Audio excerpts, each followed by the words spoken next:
देश के तमाम छात्र और युवा पीटे गए। लेकिन अब सवाल यहाँ पे ये बनता है कि सरकार ने मांग तो मान ली है, लेकिन ये कब तक ऐसे होता रहेगा? देश का तमाम पेपर लीक हो जाता है। जब युवा अपने भविष्य की बात करता है, कंधे पर बैग लाद कर चलता है, तो उसको लाठियों से पीटा जाता है। अध्यापकों को, शिक्षकों को लाठियों से पीटा जाता है। आखिर क्यों? अभी जल्दी में ही कांवड़ यात्रा हुई, जिस पर श्रद्धालुओं के ऊपर पुष्प वर्षा की जा रही थी। यहाँ तक कि सीओ साहब श्रद्धालुओं के पैर तक दबा रहे थे। लेकिन जब यही छात्र अपने भविष्य की बात करते हैं, तो उन पर लाठियां बरसाई जाती है। आखिर क्यों? और इसका जिम्मेदार कौन? क्या नाम हुआ भैया, और आज आप लोग गांधी पार्क में क्यों इकट्ठे हुए? मेरा नाम शशांक मिश्रा है और मैं अभी एसएससी की तैयारी ही कर रहा हूँ। और ये सरकार और एसएससी ने मिलकर जो छात्रों के साथ खिलवाड़ किया है, उस खिलवाड़ के खिलाफ हम लोग आज यहाँ एकत्रित हुए थे कि हम सरकार के खिलाफ प्रदर्शन करेंगे, या हो सकेगा तो हम धरने पे भी बैठ जाएंगे। लेकिन अभी खबर आई है कि सरकार ने हमारी मांगे मान ली है। इस वजह से हम लोग अपना ये प्रदर्शन स्थगित कर रहे हैं। सरकार ने जो हमारे शिक्षकों के साथ व्यवहार किया, उसकी हम कड़ी आलोचना करते हैं और सरकार को इसका मुंह तोड़ जवाब देने के लिए हम आगे भी तैयार हैं। अभी हमारी मांगे मान ली गई हैं, इस वजह से हम रुक गए हैं। लेकिन आगे अगर इन्होंने जो वादे किए हैं वो वादे पूरे नहीं होते, तो हम फिर से सड़कों पर उतरने में जरा भी संकोच नहीं करेंगे। ये पूरा होता है। हाँ, ये तो बिल्कुल सही बात है, लेकिन जो उन्होंने कहा, मंत्रियों ने कहा, एसएससी चेयरमैन ने कहा, उसको सुना गया है और उसको अभी कुछ दिनों के लिए तो मान ही रहे। जितना उन्होंने टाइम दिया है उतने दिन तक हम इंतजार कर लेंगे। आगे से भी इंतजार ही करते आए हैं, तो अभी थोड़ा और कर लेंगे। जब युवा कंधों पर जिम्मेदारियों को लेकर अपने गांव से, कस्बे से बाहर निकलता है, तो सरकार को और प्रशासन को इतनी तकलीफ क्यों होती है?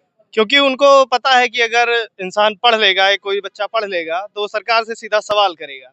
छात्र आप देखते हैं जो लोग कांवड़ यात्रा लेके जाते हैं, कंधे पे वो जल टांग के जाते हैं, उनके ऊपर हेलीकॉप्टर से फूल बरसाए जाते हैं। सरकार के पास बजट नहीं, लेकिन हेलीकॉप्टर से वो फूल बरसाते हैं, पुलिस वाले बैठ के उनके पैर दबाते हैं।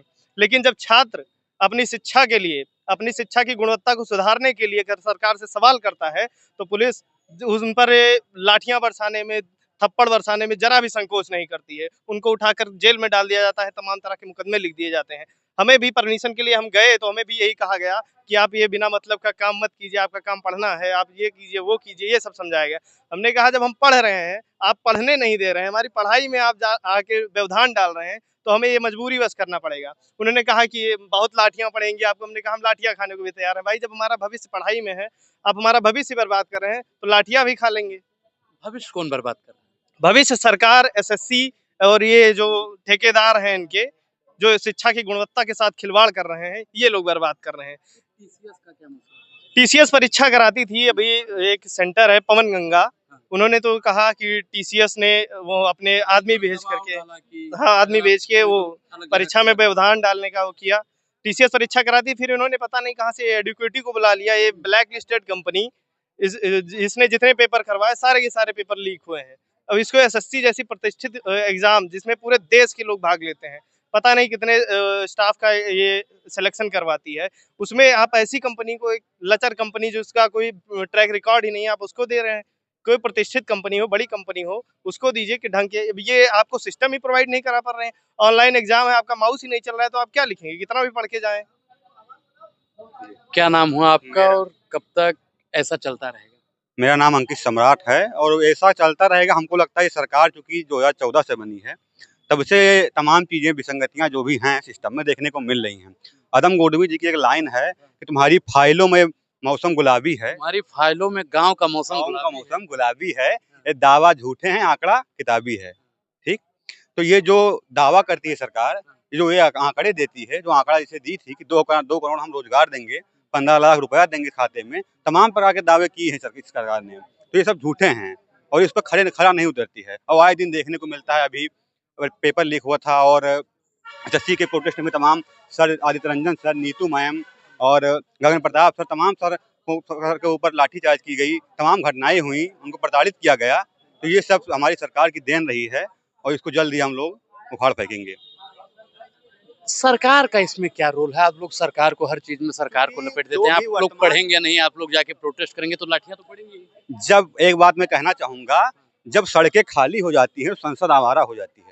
ये आप बात समझ लीजिए पहले। ठीक, तो हमारी जो ये प्रशासन है, सरकार है, वही सारी संस्थाओं की कर्ता धर्ता होती है, वही संचालित करवाती है। एक ही सेंटर से 30-30 बच्चे एसएससी का पेपर निकालते हैं। बच्चे का पेपर कल सुबह 7 बजे है, उसके बाद रात को 1 बजे मैसेज आता है कि आपका पेपर डिले कर दिया गया है 4 दिन बाद। अगर लड़का 500 किलोमीटर दूर गया है पेपर देने और उसका पेपर डिले हो जाता है, तो कितनी मेहनत से जाता है, ट्रेनों में खड़े होकर जाता है, घर से 1-1 रुपए जोड़ के जाता है, वो एक आम छात्र और संघर्ष करता हुआ छात्र ही समझ सकता है। और मैं उस दशा में हूँ, मैं एसएससी की तैयारी करता हूँ, मैं एक सामान्य परिवार से आता हूँ, तो मैं इन समस्याओं को भली-भाँति से समझता हूँ। क्या सरकार चाहती है कि गरीब का लड़का ना पढ़ पाए? सरकार ये नहीं चाहती है कि गरीब का लड़का ना पढ़ पाए, वो चाहती है कोई ना पढ़ पाए, कोई ना पढ़ पाए। हम केवल पुष्प वर्षा करें और अपने प्रशासन से उनको दिखावा करें कि हाँ, हम आपके लिए बहुत सजग हैं, समर्पित हैं। ये सब चीज़ें करके वो अपना वोट बैंक तैयार करना चाहती है केवल।